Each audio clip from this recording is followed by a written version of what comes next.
नमस्कार, मी डॉक्टर कविता राणे. 5चा पंचनामामध्ये आपल्या सर्वांचं स्वागत. 12 जणांचे जीव घेणाऱ्या दिल्ली बॉम्बस्फोटातल्या अनेक प्रश्नांचा अजूनही उलगडा झालेला नाहीये. या स्फोटाच्या आधी आणि स्फोटाच्या नंतर जो तपास झालाय त्यामध्ये आतापर्यंत अनेकांना अटक करण्यात आली आहे. या तपासातली सगळ्यात गंभीर बाब म्हणजे या संपूर्ण तपासामध्ये ज्यांच्यावर FIR दाखल करण्यात आलेली आहे, ज्यांना ताब्यात घेण्यात आलेलं आहे, ज्यांना अटक करण्यात आलेली आहे, यापैकी तब्बल 6 जण हे डॉक्टर्स आहेत. यामधले अनेक डॉक्टर्स हे हरियाणातल्या अल फला युनिव्हर्सिटीमध्ये काम करत होते. दहशतवादी कारवायांमध्ये सुशिक्षित उच्च शिक्षित तरुणांचा सहभाग असणं हे खरं तर आता नवं राहिलेलं नाही, ना जगामध्ये ना भारतामध्ये. पण उच्च शिक्षित मुस्लिम तरुणींचा दहशतवादी कारवायांमध्ये सहभाग ही नवीच बाब किमान भारतासाठी आता समोर आली आहे. पाकिस्तानमधल्या दहशतवादी संघटना आता महिला विंग तयार करू लागलेत आणि यामध्ये भारतातील महिलांना सहभागी करून घेतलं जाते. भारताविरोधी कारवाया करण्यासाठी अतिआतुर असलेला पाकिस्तान हे करणारच आहे. पण प्रश्न असा आहे की उच्च शिक्षित तरुण तरुणी धर्माच्या नावाखाली डोळ्यांवर पट्टी कशी बांधतात? डॉक्टर म्हणून काम करणारे, जीव वाचवण्याची शपथ घेतलेले हे तरुण तरुणी सहजपणे इतरांच्या जीवावर कसे उठतात? धर्माच्या नावाखाली हिंसाचाराची वाट कशी पकडतात? या सगळ्या प्रश्नांचा पंचनामा करणार आहोत. पण त्या अगोदर पाहूयात हा स्पेशल रिपोर्ट.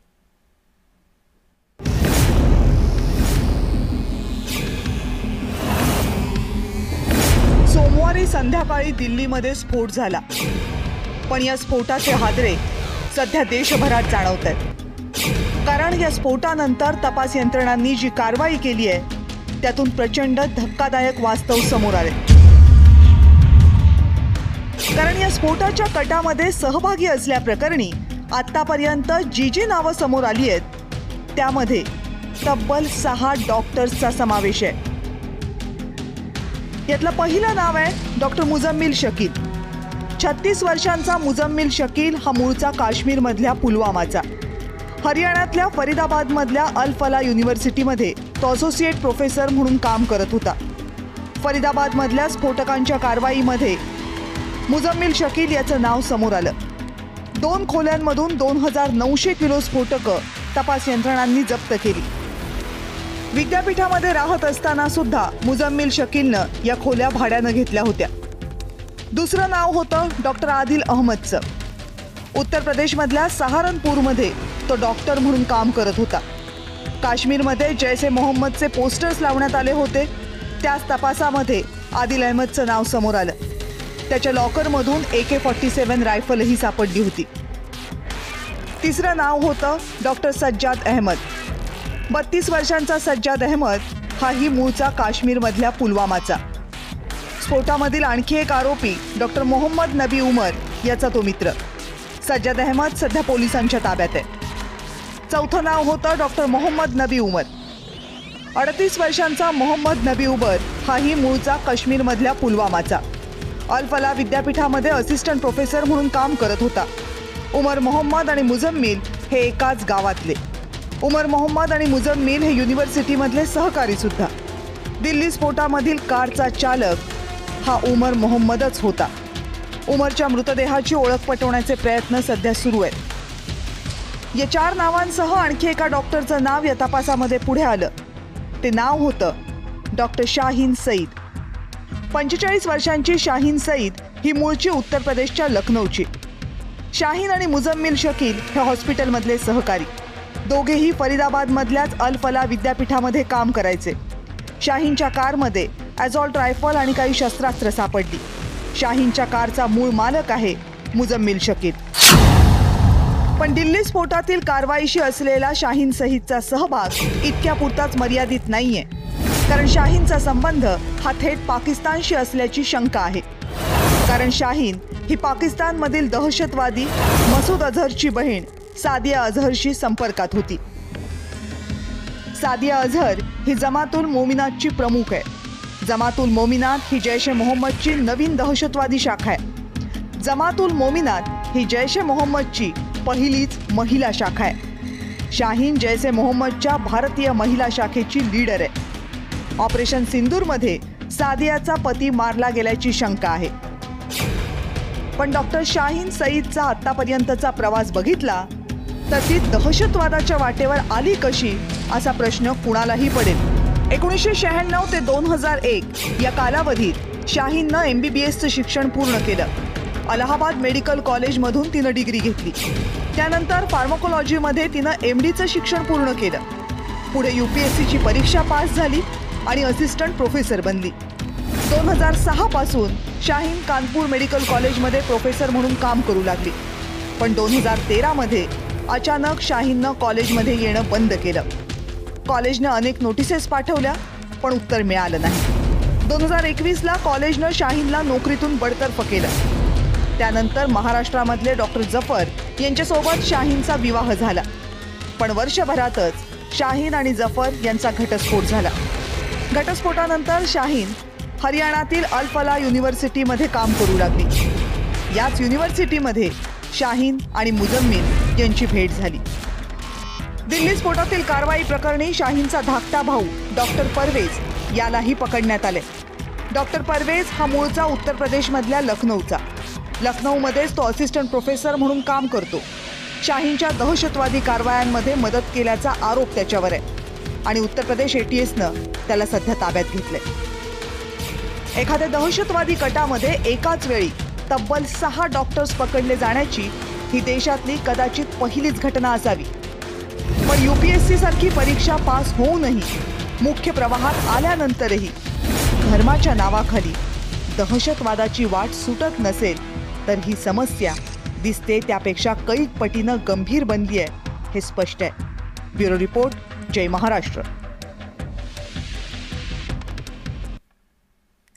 त्यामुळे या सगळ्याच डिटेल्सनं तपास यंत्रणांना जसं बुचकाळामध्ये टाकलंय तसं तमाम देशवासियांसाठी सुद्धा अनेक प्रश्न उपस्थित केलेत. ज्यांच्याकडे शिक्षण नाहीये, ज्यांनी पुरेसा मुख्य प्रवाहामध्ये येण्याचा प्रयत्न केलेला नाहीये, गरीब आहेत, अशीच मुलं दहशतवादाकडे ओढली जातात असं आतापर्यंत मानलं जात होतं. मधल्या काही काळामध्ये अनेक इंजिनियर्सचा सुद्धा दहशतवादी कारवायांमध्ये सहभाग असल्याचं उघड झालं होतं. पण आता मात्र परिस्थिती हाताबाहेर चालली की काय असं वाटू लागलंय. कारण 8 पैकी 6 आरोपी हे जर डॉक्टर्स असतील तर हा प्रश्न फक्त तपास यंत्रणांसाठी नाही तर अवघ्या समाजासाठी गंभीर बनलाय. आणि म्हणूनच या प्रश्नासंदर्भातली उत्तरं शोधणं महत्त्वाचं ठरते. यासाठी आपल्यासोबत आहेत या विषयामध्ये तज्ज्ञ असलेले आणि माजी पोलीस अधिकारी धनराज वंजारी सर. सर नमस्कार. आणि माजी लष्करी अधिकारी सतीश ढगे सुद्धा आपल्यासोबत आहेत. सतीश सर नमस्कार. नमस्कार. बरं, या सगळ्या डिटेल्स बघितल्यानंतर अनेक प्रश्न सगळ्यांच्या मनामध्ये सतीश सर उपस्थित राहतात. पण पहिला प्रश्न हा आहे की इतक्या तरुण, इतक्या सुशिक्षित आणि डॉक्टर सारख्या पेशामध्ये असलेल्या तरुण तरुणींना जेव्हा टार्गेट केलं जातं, सोयीस्करपणे त्यांना या सगळ्यामध्ये ओढलं जातं, तेही व्यवस्थितपणे हे काम जेव्हा करत असतात त्यावेळेस उद्देश नेमके काय असतात या सगळ्यांवर संशय येणार नाही. त्यामुळे ही सॉफ्ट टार्गेट्स असतात, यांना सहज वापरलं जाऊ शकतं. म्हणून की या सगळ्यांकडे असलेलं डोकं हे या दहशतवाद्यांसाठी सगळ्यात महत्त्वाचं ॲसेट ठरतं.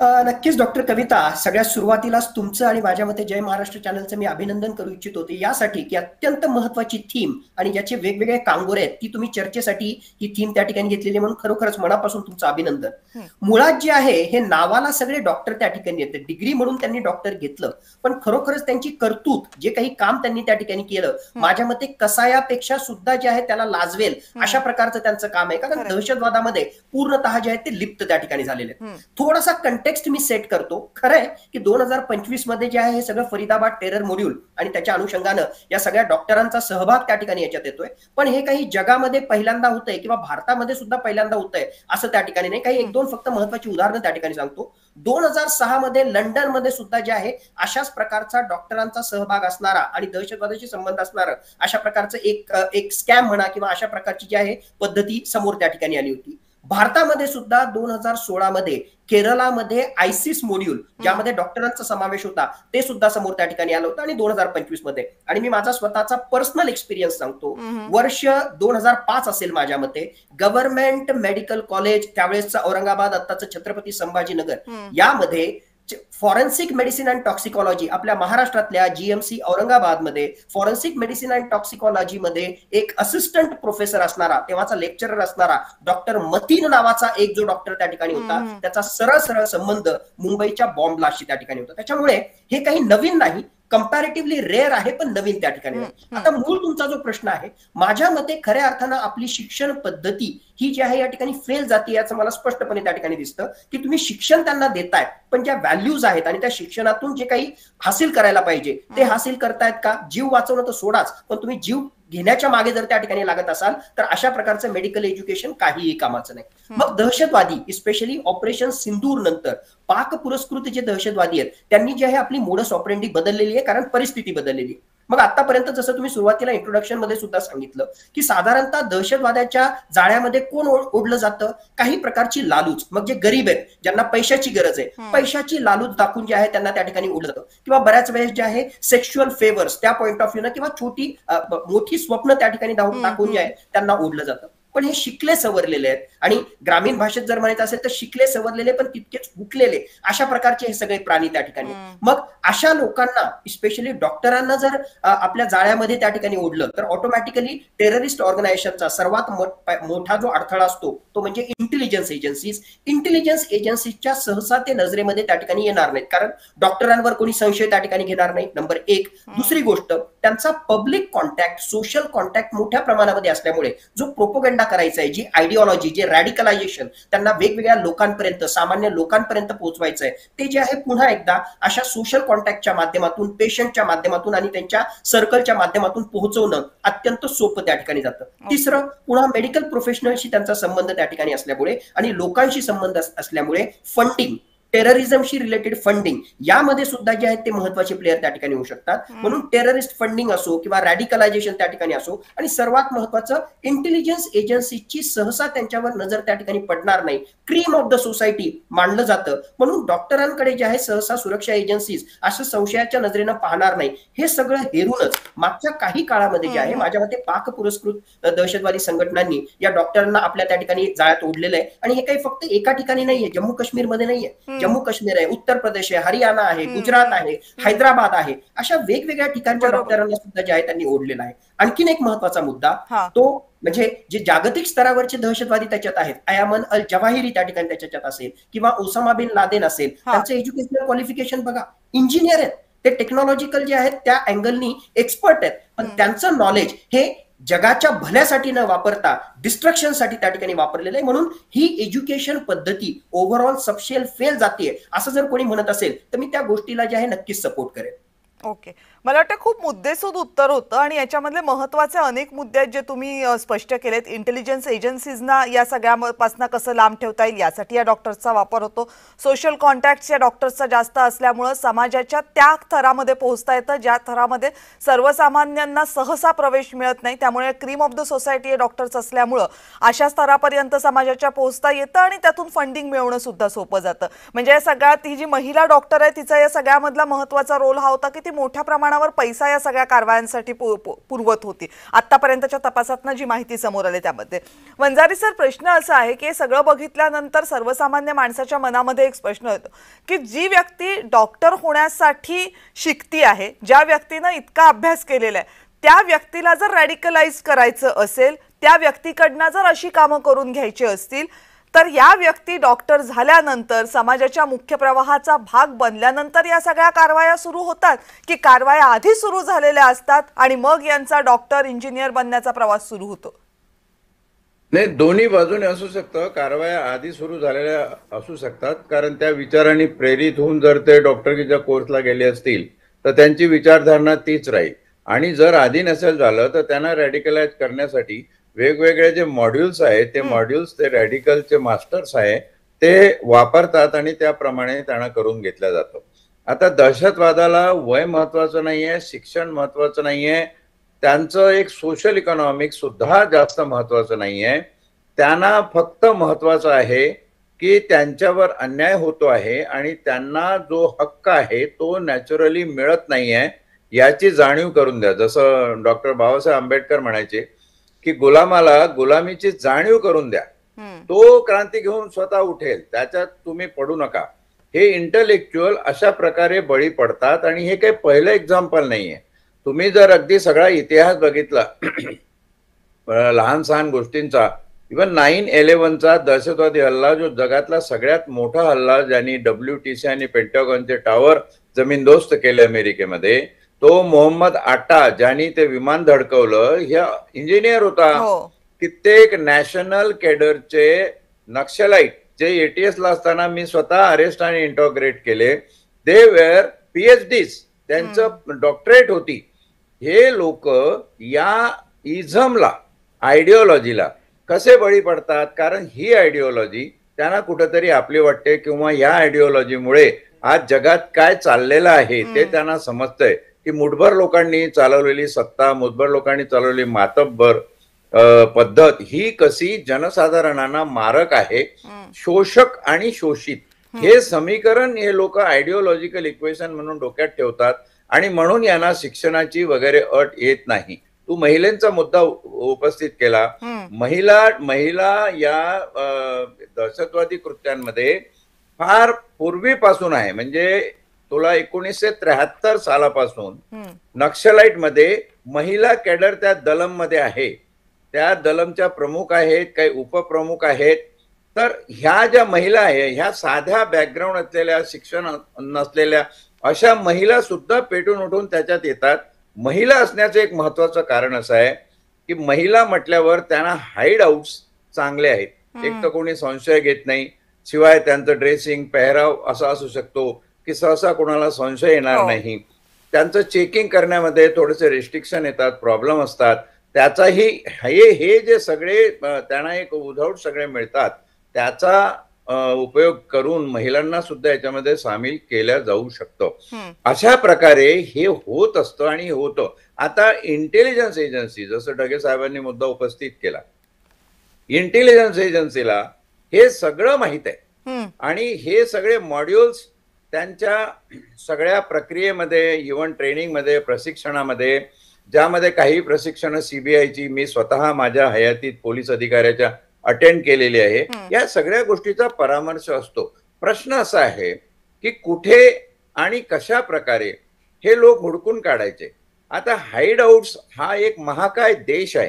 इतक्या जास्त संस्कृती आणि इतके जास्त संस्कारक्षम कार्यक्रम होत असतात की आपल्याला खरंच हुडकून काढणं हे कठीण काम आहे.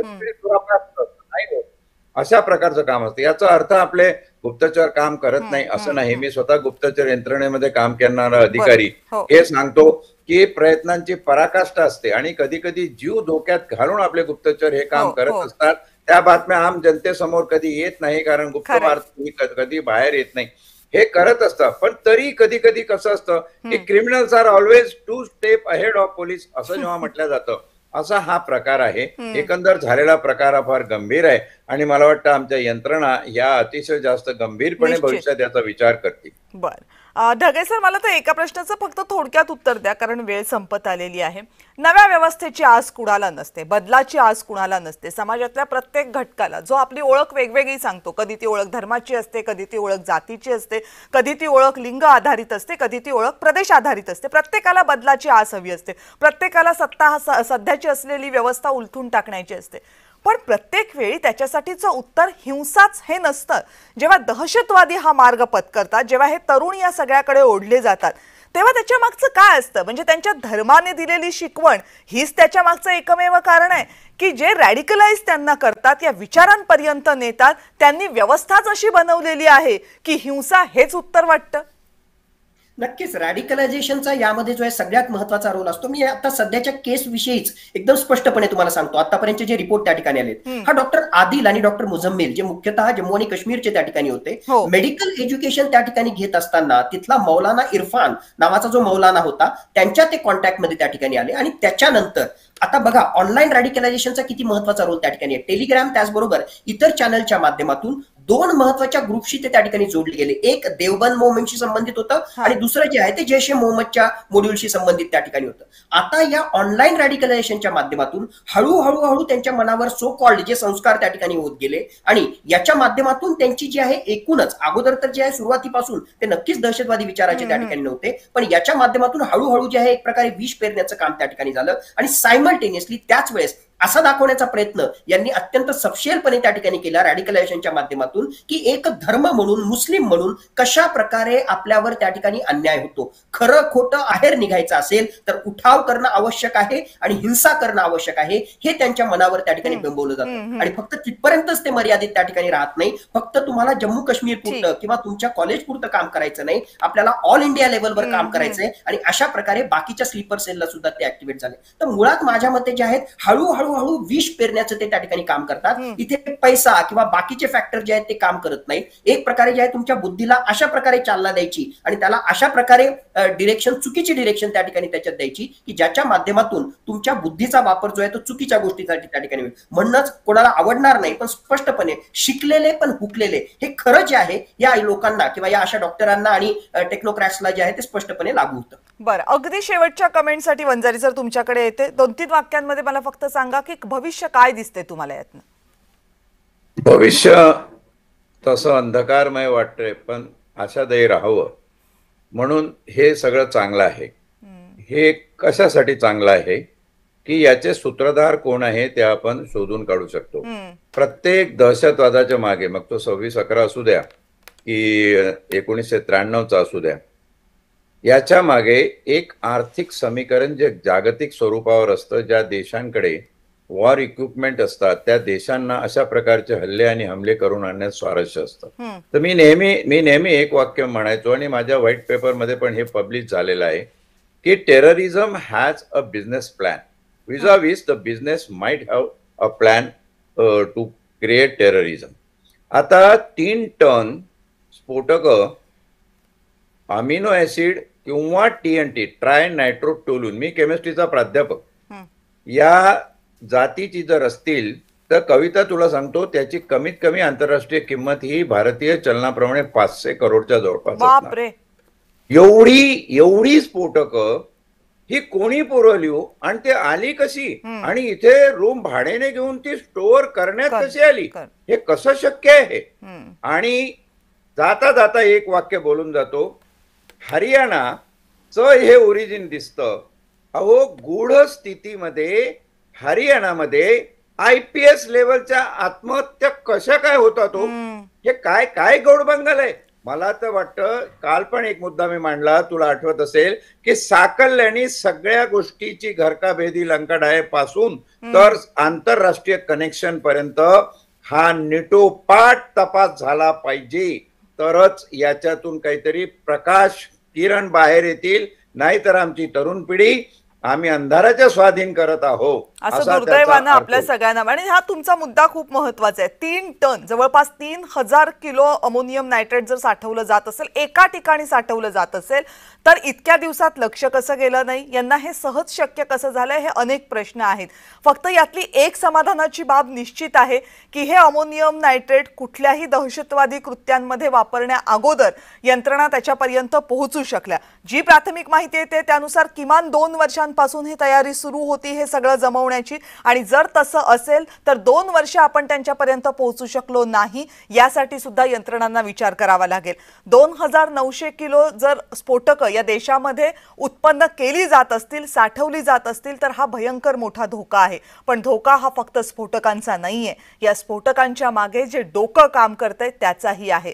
ज्या डोक्यांनी हे देश चालवायचा असतो, ज्या डोक्यांनी जीव वाचवायचे असतात, तेच डोकं जर देशाचं बाटोळ करण्यासाठी, देशामध्ये हिंसा घडवण्यासाठी, जीव घेण्यासाठी वापरलं जात असेल तर डोक्याला ठिकाणावर आणणं पहिली महत्त्वाची गरज आहे. कारण त्याच डोक्यानं होणाऱ्या कारवाया जर थांबवायच्या असतील तर जी डोकी धर्मांधतेनं व्यापून हिंसेकडे चाललेली आहेत त्यांना अहिंसेकडे आणणं हे सगळ्यात महत्त्वाचं काम आहे, जे फक्त तपास यंत्रणांचं नाहीये, समाज म्हणून प्रत्येकाचं आहे. दिल्ली स्फोटानं ही गरज जास्त अधोरेखित केली आहे. आपण दोघेही जण या चर्चेमध्ये सहभागी झालात आणि ही सगळं कडी उलगडून सांगण्याचा प्रयत्न केलात, त्याबद्दल आपल्या दोघांचे मनापासून आभार. धन्यवाद. आणि 5चा पंचनामामध्ये आता वेळ झाली इथेच थांबण्याची. पाहत रहा जय महाराष्ट्र.